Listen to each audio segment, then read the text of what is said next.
नमस्कार, आप देख रहे हैं न्यूज 18। मैं हूं आपके साथ मेनका चौधरी। स्वागत है आपका खबर दमदार में। दिन भर की सभी छोटी बड़ी खबर इस बुलेटिन में। सबसे पहले प्रधानमंत्री नरेंद्र मोदी की बात करते हैं, जो आज गुजरात के कच्छ में थे। यहां पर एक बार फिर कृषि कानूनों के मसले पर उन्होंने बात की। प्रदेश के किसानों से भी मुलाकात की है। कच्छ में पीएम मोदी ने अपने संबोधन में कहा कि विपक्षी पार्टियां किसानों को गुमराह करने की कोशिश कर रही हैं। पीएम मोदी ने भरोसा दिलाया कि कृषि कानूनों को लेकर सरकार हर शंका का समाधान करने को तैयार है। क्या अगर कोई आपसे दूध लेने का कॉन्ट्रैक्ट करता है, ये सवाल प्रधानमंत्री ने सबके सामने रखा कि क्या अगर आपसे कोई कंपनी दूध लेने का, डेयरी फार्म दूध लेने का कॉन्ट्रैक्ट करती है तो क्या आपकी भैंस भी ले जाती है? जैसी आजादी पशुपालकों को मिल रही है, वैसी ही आजादी किसानों को भी हम दे रहे हैं। दिल्ली के आसपास किसानों को भ्रमित करने की बड़ी साजिश चल रही है। उन्हें डराया जा रहा है कि नए कृषि सुधारों के बाद किसानों की जमीन पर दूसरे कब्जा कर लेंगे। भाइयों बहनों, मैं आपसे जानता हूं, क्या कोई डेयरी वाला आपसे दूध लेने का कॉन्ट्रैक्ट करता है तो आपकी गाय भैंस ले जाता है क्या? कोई फल सब्जी खरीदने का उद्यम करता है तो क्या आपकी जमीन ले जाता है? क्या आपके प्रॉपर्टी उठा के ले जाता है क्या? तो एक तरफ दिल्ली में किसानों का धरना प्रदर्शन जारी है, तो दूसरी तरफ देश भर में बीजेपी के नेता और मंत्री किसान सम्मेलन कर रहे हैं। किसानों को समझाने की कोशिश कर रहे हैं, कृषि कानून के जो फायदे हैं वो समझाने की कोशिश कर रहे हैं। 3 तस्वीरें इस वक्त आपके सामने, अमेठी, वाराणसी और गोंडा की ये तस्वीरें। अमेठी में कैबिनेट मंत्री मुकुट बिहारी वर्मा पहुंचे, किसान सम्मेलन किया उन्होंने और यहां पर बड़ी संख्या में किसानों से संवाद किया। कृषि कानून के बारे में, उसके फायदों के बारे में जानकारी किसानों को दी है। वाराणसी में डिप्टी सीएम केशव प्रसाद मौर्य खुद मौजूद थे किसान सम्मेलन में और उन्होंने किसानों से उनकी शंकाओं को सुना और बताया, उन शंकाओं का समाधान भी किया। जो सवाल थे किसानों के, उन सवालों का जवाब भी दिया। और इसी दौरान डिप्टी सीएम ने फिर दोहराया कि किसानों के कंधे पर बंदूक रखकर विपक्षी पार्टियां अपना निशाना साध रही हैं। तो वहीं गोंडा में बीजेपी के प्रदेश अध्यक्ष स्वतंत्र देव सिंह मौजूद थे। उन्होंने भी किसानों से बात की और कृषि कानून के बारे में किसानों को जानकारी दी। आदरणीय राम प्रसाद मिश्रा जी से आग्रह है, आप जनपद के कोषाध्यक्ष हैं, आप माननीय मंत्री जी का स्वागत करने की कृपा करें। 3 तस्वीरें आपके सामने हैं, अमेठी, वाराणसी, गोंडा। लगभग इसी तरीके से बीजेपी के नेता और मंत्री अलग अलग जगहों पर किसान सम्मेलन कर रहे हैं, किसानों को समझा रहे हैं, कानून के फायदों के बारे में बता रहे हैं। और इधर यूपी के अपर मुख्य सचिव नवनीत सहगल ने जानकारी दी है कि किसानों का हित सबसे ऊपर है। योगी आदित्यनाथ की सरकार इस दिशा में तेजी से काम कर रही है। किसानों को एमएसपी दिया जा रहा है, किसानों की आय दोगुनी करने की कोशिश लगातार चल रही है। साथ ही नवनीत सहगल ने कहा कि योगी सरकार जल्द ही किसान सम्मान योजना भी चलाने जा रही है। देश सरकार सभी प्रकार से उनकी न्यूनतम समर्थन मूल्य उपलब्ध कराकर, उपकरणों पर अनुदान उपलब्ध कराकर तथा उन्हें किसान क्रेडिट कार्ड से जोड़कर सभी किसानों को समृद्धशाली बनाने तथा उनकी आय दुगुनी करने के प्रयास में निरंतर कार्यरत है।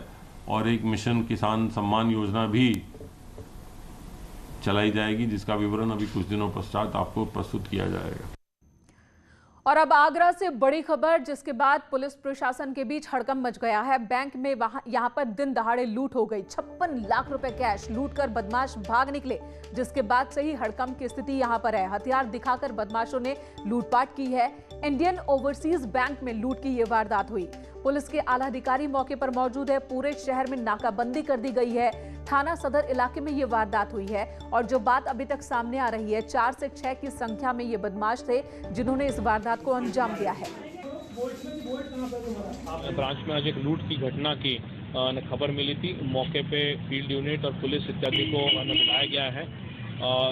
परीक्षण किया जा रहा है कि क्या कैसे कैसे वो लोग आए थे, कैसे ये घटना हुई थी। 4 लोगों की सूचना यहाँ पे मिल रही है कि 4 लोगों ने इस घटना को मिलकर कारित किया है। जो भी विधिक कार्रवाई है वो की जा रही है और पूरी कोशिश ये रहेगी कि जल्द से जल्द ये मुलजिम जो है वो पुलिस की गिरफ्त में आ जाए। देखिए, कैश अभी अनसर्टन है, पर 50 लाख से ऊपर की कैश की ये लूट बताई जा रही है। मोहम्मद आरिफ हमारे सहयोगी आगरा से इस वक्त हमारे साथ मौजूद हैं। आरिफ, पुलिस के सामने एक बड़ी चुनौती है। दिन दहाड़े 56 लाख रुपए के लूट, बैंक से वो भी। कई घंटे बीत चुके हैं, कहां तक पहुंची जांच? क्या तलाश हो पाई बदमाशों की?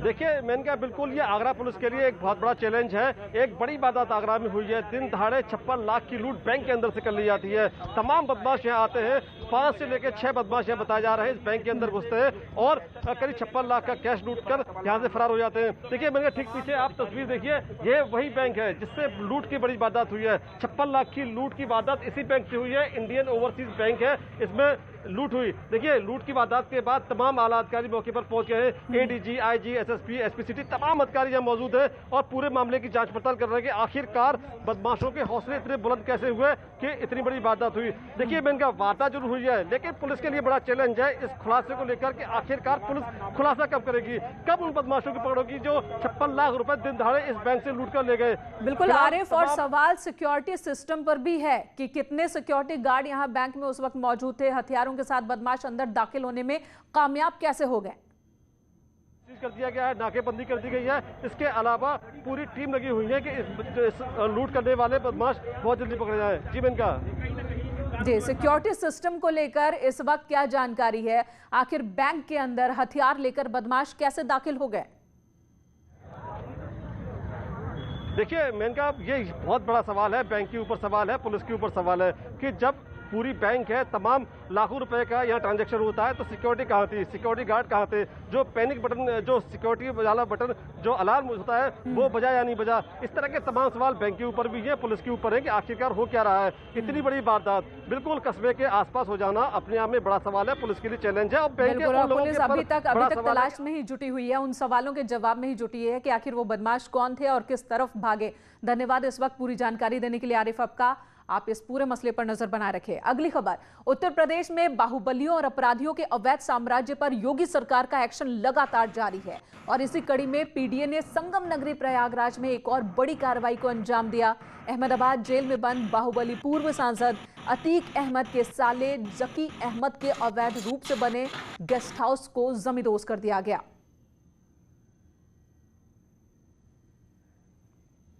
प्रदेश में बाहुबली और अपराधियों के खिलाफ लगातार योगी सरकार का एक्शन जारी है और इसी कड़ी में प्रयागराज में एक और अपराधी के खिलाफ कार्रवाई हो रही है और ये कार्रवाई हो रही है बाहुबली पूर्व सांसद अतीक अहमद के साले जकी अहमद की अवैध संपत्ति पर। और ये संपत्ति है अता गेस्ट हाउस, जो कि करेली थाना क्षेत्र के गौस नगर में है और पिछले 10-15 साल पहले इसका अवैध रूप से निर्माण कराया गया था और पीडीए से इसका नक्शा भी स्वीकृत नहीं कराया गया था और जेसीबी मशीनों से आज इसको यहाँ पर ध्वस्त किया जा रहा है और यहाँ पर इस कार्रवाई का कोई विरोध न हो इसके लिए कई थानों की पुलिस फोर्स यहाँ पर बुलाई गई है और इसका जो कारपेट एरिया है वो कह सकते हैं 2 बीघा यानी 5000 वर्ग गज है और अता गेस्ट हाउस के नाम से ये था। और यहाँ पर जो है यह आरोप है कि इसका नक्शा जो है प्रयागराज विकास प्राधिकरण से पास नहीं कराया गया था और इस आरोप में ये बड़ी कार्रवाई यहाँ पर की गई है और इसके लिए विधिक ध्वस्तीकरण आदेश पहले पीडीए ने पारित किया था और उसी क्रम में इस कार्रवाई को अब यहाँ पर अंजाम दिया जा रहा है और इस कार्रवाई के बाद अब इसमें जो ये ज़मीन है इस बात की भी जांच कराई जाएगी कि आखिर ये जो ज़मीन है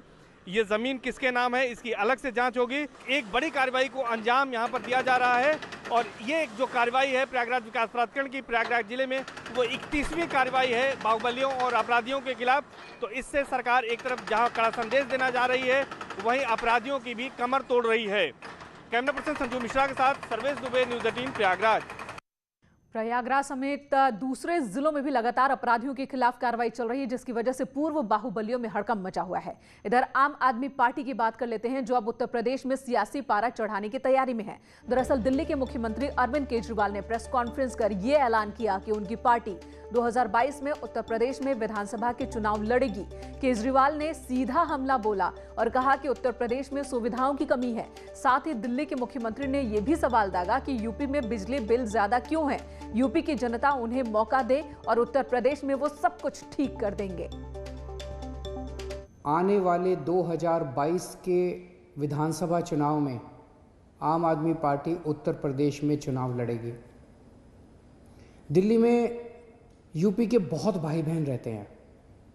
जब से दिल्ली में आम आदमी पार्टी की तीसरी बार सरकार बनाई गई है, दिल्ली में रहने वाले कई यूपी के लोग मेरे पास आए। यूपी से भी बहुत सारे लोग और बहुत सारे संगठन मेरे पास आ रहे हैं और कह रहे हैं जी आम आदमी पार्टी को यूपी का चुनाव लड़ना चाहिए। जो सुविधाएं आपने दिल्ली में दी हैं वो यूपी में रहने वाले हमारे परिवारों को भी मिलनी चाहिए। अरविंद केजरीवाल जी ने ऐलान किया है कि 2022 का विधानसभा चुनाव लड़ेगी। आखिर उत्तर प्रदेश के लोगों को फ्री बिजली क्यों नहीं मिल सकती? आखिर उत्तर प्रदेश के लोगों को मोहल्ला क्लिनिक क्यों नहीं मिल सकता? फ्री पानी की व्यवस्था क्यों नहीं हो सकती? स्कूल एयर कंडीशन कमरे बच्चों की पढ़ाई के लिए क्यों नहीं हो सकते? एथलीट के ग्राउंड, हॉकी के ग्राउंड, वो सब कुछ जो दिल्ली में सुविधाएं हैं वो उत्तर प्रदेश की जनता को क्यों नहीं मिल सकती? देखिए, उत्तर प्रदेश की सुविधाओं पर सवाल खड़े करने का कोई हक केजरीवाल साहब को नहीं है, क्योंकि उनको दौड़ती हुई दिल्ली विरासत में मिली थी। वहाँ शीला जी ने और खुराना जी ने बहुत अच्छा काम किया, तो उसके बावजूद भी केजरीवाल साहब दिल्ली के लोगों को शुद्ध वायुमंडल भी नहीं दे पा रहे हैं। दिल्ली में लोगों का दम घुट रहा है, इतना प्रदूषण है वहाँ। उसको समाप्त करने की कोई कार्ययोजना केजरीवाल साहब के पास नहीं है। दिल्ली के लोगों को शुद्ध पीने का पानी भी केजरीवाल साहब उपलब्ध नहीं करा पा रहे हैं। यहाँ तक कि यमुना का शुद्धिकरण भी नहीं कर पाए हैं। जो दिल्ली का गंदा पानी जो यमुना में गिर रहा है उसको जो टैप करने का काम था वो भी काम पूरा केजरीवाल साहब नहीं कर पाए। समाजवादी लोग कौन क्या कहते हैं इसके चक्कर नहीं पड़ते। समाजवादी लोग अर्जुन की तरह होते हैं। अर्जुन जैसे तीर अपना निशाना सही जगह पे लगाता है, उसी तरह से समाजवादी लोग विकास की राजनीति करते हैं, विकास पे अपना निशाना लगाते हैं, प्रदेश को आगे ले जाने पे अपना निशाना लगाते हैं, कैसे यहाँ सम्मान मिले लोगों को इसके ऊपर काम करते हैं, प्रदेश कैसे उत्तम प्रदेश बने इस पे काम करते हैं। हमें कोई लेना देना नहीं है किसने क्या कहा। 2022 में 12 से 17 का काम देखते हुए उत्तर प्रदेश की जनता बाईसाइकिल को जिताएगी। जब हम अपने देश के लोगों को, प्रदेश के लोगों को आत्मनिर्भर बनाने जा रहे हैं, वहीं पर आप फ्री देंगे, ये देंगे, हम ये फ्री कर देंगे, हम वो फ्री कर देंगे, तो आप आत्मनिर्भर बनने के जो हमारा संकल्प है उसमें कहीं ना कहीं बाधा बनने का काम करने के लिए आप पूरे देश में घूम घूम कर इस तरह का कृत्य कर रहे हैं। इसका जवाब आपको प्रदेश की जनता देगी, उत्तर प्रदेश में। और इधर बीजेपी के प्रदेश अध्यक्ष स्वतंत्र देव सिंह ने कांग्रेस पर बड़ा हमला बोला। उन्होंने कहा कि कांग्रेसी एक नंबर के झूठे हैं। साथ ही उन्होंने ये भी आरोप लगाया कि किसानों के आंदोलन अब नक्सलियों के हाथ में चला गया है। प्रदेश बीजेपी अध्यक्ष स्वतंत्र देव सिंह ने किसान आंदोलन को लेकर विपक्ष पर बड़ा हमला किया। उन्होंने आरोप लगाया कि कांग्रेसी एक नंबर के झूठे हैं और किसान आंदोलन माओवादियों, नक्सलवादियों के हाथ में चला गया है। धारा 370 हटाने और आतंकवादियों को रिहा करने की मांग शुरू की गई है। जो किसान है, किसानों की कोई समस्या है तो बात करनी चाहिए, लेकिन अब वहाँ पर 370 धारा हटे, इसकी मांग शुरू हो गई है। आतंकवादियों को रिहा किया जाए, ये मांग शुरू हो गई है। तो ये सब आंदोलन थोड़ा किसान आंदोलन। उन्होंने आरोप लगाया कि एसपी बीएसपी सरकार को ट्रस्ट की तरह चलाते हैं और वो राज्य को लूटते हैं। उन्होंने वंशवादी राजनीति को लेकर कांग्रेस और समाजवादी पार्टी पर निशाना साधा। अखिलेश यादव एक खानदान मिलकर पूरे राज्य को लूटता है भाई। अब नियुक्तियां तो हुई, कोई भ्रष्टाचार के आरोप लगाए योगी जी के ऊपर, तो ये नियुक्तियां तो सपा बसपा कोई सरकार है क्या? ट्रस्ट है। उन्होंने ये भी दावा किया कि प्रदेश के अंदर तो कोई खास आंदोलन दिख नहीं रहा है और किसानों को अपनी समस्याओं को लेकर सरकार से बात करनी चाहिए। तो सरकार लगातार कोशिश करिए, लेकिन देखने वाली बात यह होगी कि किसान सरकार की बात से सहमत होते हैं या नहीं। उधर हरदोई में खड़ी बस में भीषण आग लग गई है। जिला अस्पताल के बाहर बस में आग लगी। आग लगने से पूरे इलाके में हड़कंप मच गया। जिला हॉस्पिटल के बाहर का ये मामला, जहां पर खड़ी बस में आग लगी है। तस्वीरें इस वक्त आप न्यूज़ 18 पर देख रहे हैं। हॉस्पिटल के बाहर ये बस खड़ी थी और तभी इसमें आग लग गई। हालांकि आग की वजह क्या है यह अभी तक साफ नहीं, लेकिन ऐसे मामलों में अक्सर शॉर्ट सर्किट वजह सामने आती है। लेकिन फिलहाल ये तस्वीरें आप देख रहे हैं।